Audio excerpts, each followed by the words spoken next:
আসসালামু আলাইকুম। কেমন আছেন সবাই? আশা করি আল্লাহর রহমতে ভালো আছেন সবাই। তেলে রসুন আর পেঁয়াজগুলো দিয়ে ভেজে নেব।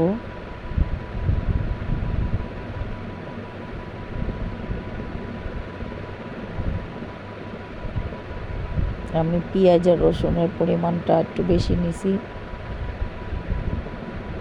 শুটকি দিয়ে আজকে পালং শাক রান্না করব।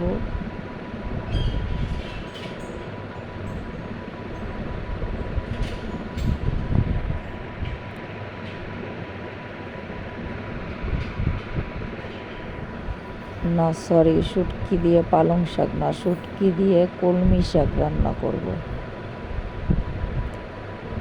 অনেক মজা লাগে শুটকি দিয়ে কলমি শাক রান্না করলে।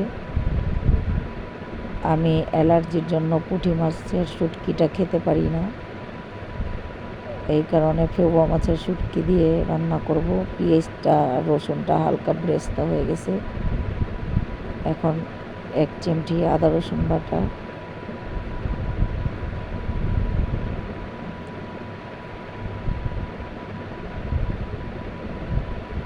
আধা চামচ হলুদের ফাঁকি,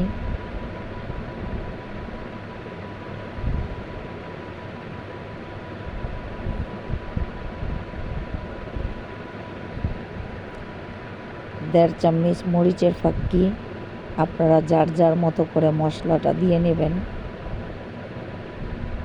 আমার ঝালের পরিমাণটা একটু বেশি দিছি। লবণ 2 চামচ। শাকে রান্না করার একটু লবণটা বুঝেই দিতে হয়। আপনারা যার যার মতো করে দিয়ে নেবেন। শুটকিগুলো দিয়ে এখন ভালো করে কষাবো, সামান্য একটু পানি দিয়ে। ভালো করে কষানো হয়ে গেছে। ধুয়ে রাখা কলমি শাকগুলো দিয়ে দেব।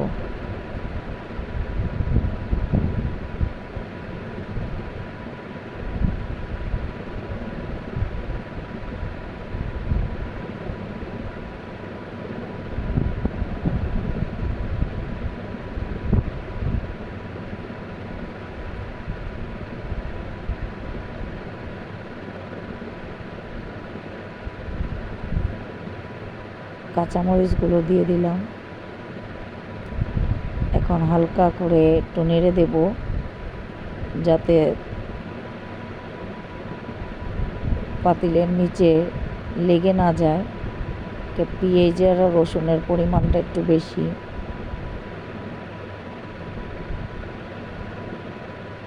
তারপর ঢেকে দেব।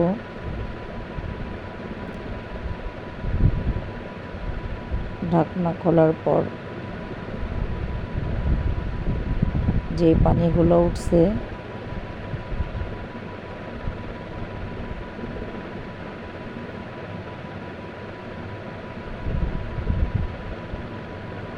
ভালো করে পানিটি শুকিয়ে তেল বের করে নেব।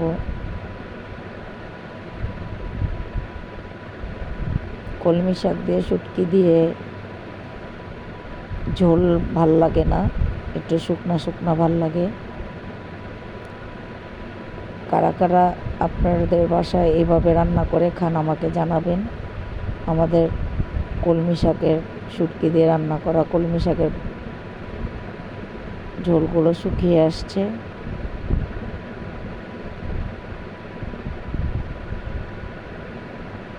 আল্লাহ হাফেজ।